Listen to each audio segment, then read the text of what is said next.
চিত্রনায়ক শাকিব খানের বেশ বড় ভক্ত তিনি। শাকিব খানের মতো কথা বলে বেশ ভাইরালও হয়েছেন। এরপর টিকটকার হিসেবে পরিচিতি লাভ করেন মাদারীপুর জেলার সদর থানার নয়াকান্দি কাঠের পুল এলাকার মিন্টু ব্যাপারীর ছেলে শাকিব খান। তাকে সামাজিক মাধ্যমে জুনিয়র শাকিব খান নামেই ডাকেন ভক্তরা।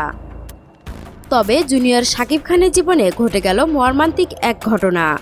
ঘুমন্ত অবস্থায় তার গোপনাঙ্গ কেটে ফেলেছেন স্ত্রী শিখা।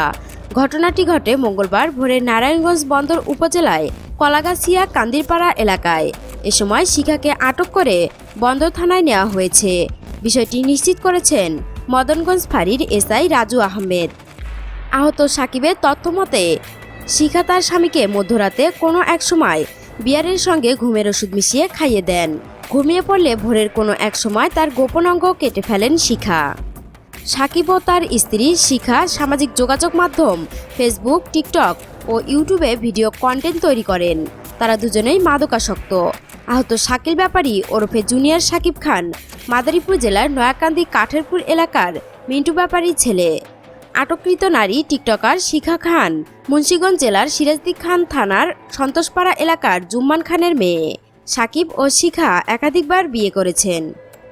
দর্শক, সম্প্রতি সামাজিক যোগাযোগ মাধ্যমে একটি ভিডিও ভাইরাল হয়েছে। সেটি হচ্ছে জুনিয়র শাকিব খানকে দেখতে নাকি হাসপাতালে শাকিব খান এসেছে, যা সম্পূর্ণ বানোয়াট এবং ভিত্তিহীন। আপনারা এ ধরনের ভিডিও দেখে প্রতারিত হবেন না। ধন্যবাদ সবাইকে।